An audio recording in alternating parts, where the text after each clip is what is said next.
তো শিক্ষার্থীবৃন্দ, আজকের ক্লাসে আমরা দেখব কিভাবে খুব সহজে একটা বুলিয়ান সমীকরণকে আমরা সরলীকরণ করতে পারি। তো শিক্ষার্থীবৃন্দ দেখো, এখানে আমরা তিনটা সমীকরণ লিখে নিয়েছি, যে তিনটাকে আমরা আজকের ক্লাসে সরলীকরণ করব। তো প্রথমেই আমরা এই প্রথম সমীকরণটাকে এখানে লিখে নিয়েছি, এটাকে প্রথম সরলীকরণ করে তোমাদের দেখাবো। তো শিক্ষার্থীবৃন্দ দেখো, এখানে প্রথম যে দুইটা অংশ রয়েছে, অর্থাৎ এ বিসি এবং এ কমপ্লিমেন্ট বিসি, এখানে আসলে একটা জিনিস কমন রয়েছে, সেটা হচ্ছে বিসি এখানে কমন, আবার এখানেও বিসি কমন আছে। সো আমরা দুটাকে কমন নিয়ে লিখতে পারি এভাবে, যে বি সি কমন নিলে থাকে এখানে A plus A prime plus. শিক্ষার্থীরা দেখো যে এখানে কিন্তু একটা জিনিস কমন আছে, কি কমন আছে? এখানে বি কমপ্লিমেন্ট, এখানেও আছে বি কমপ্লিমেন্ট, এখানে আছে সি, এখানে আছে সি। সো আমরা এটাকে লিখে নিতে পারি বি কমপ্লিমেন্ট সি। তো এরপরে দেখো প্রিয় শিক্ষার্থীবৃন্দ, এটা নেওয়ার ফলে থাকলো কি এ প্লাস এখানে থাকলো এ কমপ্লিমেন্ট। তো প্রিয় শিক্ষার্থীবৃন্দ, এটা তো তোমরা খুব সহজেই করতে পারবে। এরপরে দেখো আমাদের আসল কাজটা, দেখো এখানে এ প্লাস এ কমপ্লিমেন্ট আছে। তো আমরা কিন্তু জানি যে এ প্লাস এ কমপ্লিমেন্ট মানে হচ্ছে 1, কারণ হচ্ছে আমরা এর মান 0 ধরি আর 1 ধরি, সব ক্ষেত্রেই আসবে 1। কিভাবে আমরা দেখি একটু, যখন এর মান 0 তখন এ কমপ্লিমেন্ট মান কি হবে? 1। সো 1 প্লাস 0 মানে কিন্তু 1, কারণ একটা সত্য হলেই পরের ক্ষেত্রে সত্য। আবার যদি 1 নিয়ে এখানে, তাহলে 1 প্লাস এখানে হবে 1 কমপ্লিমেন্ট অর্থাৎ 0 হয়ে যাবে কি 1। তার মানে অলওয়েজই কিন্তু এই সমীকরণটার মান আসবে 1। সো আমরা লিখে নিতে পারি এটুক মানে হচ্ছে 1। সো বিসি ইনটু 1 প্লাস এখানে দেখো B complement C A plus A complement মানে কি, যে আমরা জানি 1। সো 1, সো 1 আবার না লিখলেও কিন্তু কোনো সমস্যা নেই। সো আমরা এই বিসি ইনটু 1 কে লিখে নিতে পারি BC plus B complement C. এরপরে প্রিয় শিক্ষার্থীরা দেখতে পাচ্ছ যে এখানে সি কিন্তু কমন আছে আবার। সো আমরা সি কে কিন্তু আবার কমন নিতে পারি, থাকে কি B plus B complement. So আমরা কিন্তু এই সমীকরণকে আবারও ইউজ করতে পারি, এখানে যেমন ইউজ করেছিলাম এখানে আমরা লিখে নিতে পারি যে এ প্লাস এ কমপ্লিমেন্ট মানে হচ্ছে 1। সো এটাকে আমরা এখানেও ইউজ করব। সো আবারও লিখে দিই আমরা ডান পাশে এ প্লাস এ কমপ্লিমেন্ট মানে হচ্ছে কি 1। সো এখানে বি প্লাস বি কমপ্লিমেন্ট মানে কি হবে? তাহলে এটাও হবে 1। সো সি ইনটু 1 তার মানে হচ্ছে সি। তো প্রিয় শিক্ষার্থীবৃন্দ, তোমরা যদি এই সমীকরণটাকে সরলীকরণ করো, অ্যান্সার আসবে কত? সি। তো প্রিয় শিক্ষার্থীবৃন্দ, এখন আমরা দেখব কিভাবে 2 নম্বর সমীকরণকে আমরা সরলীকরণ করতে পারি। তো এর জন্য আমাদের একটা উপপাদ্য প্রয়োজন হবে, যেটার নাম হচ্ছে ডি মর্গান উপপাদ্য। তো এটা কেমন, আমরা প্রথমে এটা একটু দেখে নিই।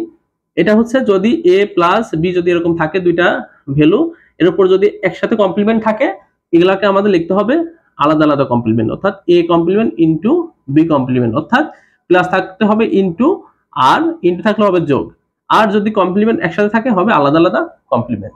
আবার যদি এরকম থাকে যে এ ইনটু বি এর উপর একসাথে কমপ্লিমেন্ট, তাহলে আমরা কিন্তু এ লিখবো আলাদা, বিও লিখবো আলাদা, কারণ একসাথে এখানে কমপ্লিমেন্ট আছে। তো আলাদা লিখবো, আর এখানে যেহেতু ইনটু আছে এখানে হবে যোগ।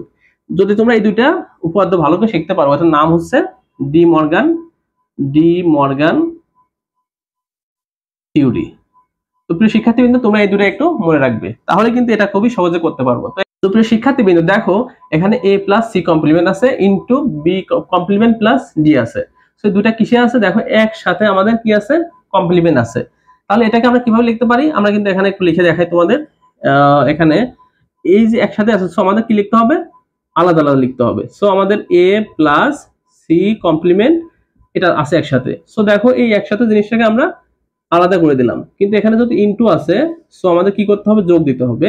তারপরে বি কমপ্লিমেন্ট প্লাস ডি, এটাকে আমরা লিখলাম, লেখার পরে এটার উপরেও দিয়ে দিলাম কি কমপ্লিমেন্ট। তার মানে এখানে যেহেতু একসাথে ছিল, আমরা কি করলাম? আলাদা আলাদা দুইটার উপরে কি দিলাম? কমপ্লিমেন্ট দিয়ে দিলাম। আর এই যে মাঝখানে যে ইনটু ছিল, এটাকে আমরা কি করে দিলাম? যোগ করে দিলাম। অর্থাৎ এটুকু একটা, অর্থাৎ ধরো এটা এ এটা বি, সো এ ইনটু বি কমপ্লিমেন্ট ছিল, এই যে এরকম যে এ ইনটু বি কমপ্লিমেন্ট ছিল, আমরা A complement plus B complement লিখে নিলাম। এরপরে দেখো আবারও কিন্তু এই দুইটার উপরে আছে কি একসাথে কমপ্লিমেন্ট, তাহলে এই দুটাকেও আমরা কি করতে পারি? যেহেতু প্লাসে আছে, আমরা লিখতে পারি এ ইনটু সি কমপ্লিমেন্ট, আর যেহেতু প্লাস এর উপরে একসাথে আছে, সো আমরা আলাদা আলাদা করে দিয়ে দিলাম। এরপরে প্রিয় শিক্ষার্থীবৃন্দ আছে কি প্লাস, এরপর আমরা কি করব? দেখো এখানেও আছে একসাথে, আমরা এটাকেও আলাদা আলাদা করে দিব।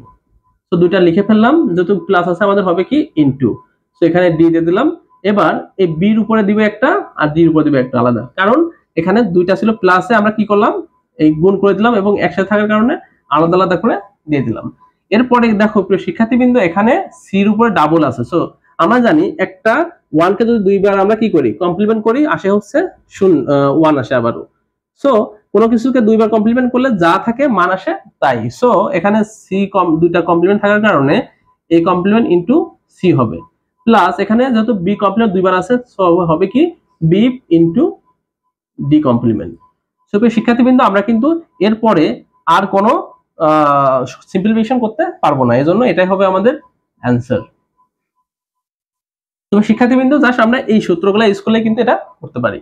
এরপরে দেখো আমাদের 3 নম্বর যেটা আছে এটাকে আমরা এখন সরলীকরণ করব। তো প্রিয় শিক্ষার্থীবৃন্দ দেখো এখানে 3 নম্বরে কি আছে a প্লাস b সাথে a প্লাস c গুণে আছে, তো আমরা কিন্তু এই দুটাকে গুণ করে দিতে পারি। কিভাবে দেখো এর সাথে যদি আমরা a গুণ করি কি আসে, আমরা এখানে একবার লিখে নিই a plus b into a plus c। So এর সাথে a গুণ করলে কি আসে a ইনটু a, প্লাস এর সাথে c গুণ করে কি আসে a ইনটু c, যোগ এই যোগ দিলাম, b সাথে a গুণ করলে কি আসে b a, আর b সাথে c গুণ করলে কি আসে b c। তো প্রিয় শিক্ষার্থীবৃন্দ আমরা কিন্তু সহজে গুণ করে ফেলতে পারি। এরপরে দেখো a ইনটু a মানে কি আসলে এটা আমরা শিখে নিই। এখানে a ইনটু a মানে হচ্ছে a, কারণ কি তোমাদের যদি a এর মান যদি ধরো 0 তাহলে a এখানে 0 0 যদি বসাই আমরা কি আসবে 0 ইনটু 0 মানে হচ্ছে 0, গুণের সময় দুইটাই মিথ্যা হলে মিথ্যা হয় आंसर। আবার এর মান যদি 1 বসাও তাহলে 1 ইনটু 1 অর্থাৎ 1ই হবে, তার মানে এর মানও যা आंसरও তাই পাচ্ছি আমরা আউটপুটে।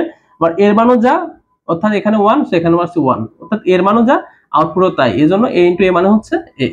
সো এখানে a ইনটু a মানে হবে কি তাহলে a, প্লাস এখানে দেখো a c আছে, প্লাস b a আছে, প্লাস b c আছে, লিখে রাখলাম।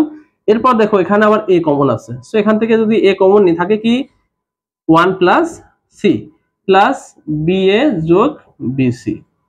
তো প্রিয় শিক্ষার্থীবৃন্দ এখন দেখো 1 প্লাস c আছে, তো আমরা জানি কি যে 1 প্লাস a মানে হচ্ছে কি হয় 1 হয়, অর্থাৎ যে কোনো একটা সত্য হলেই কি হয় এটা সত্য হয়ে যাবে, যেহেতু এটা অর অপারেশন সো 1 হবে।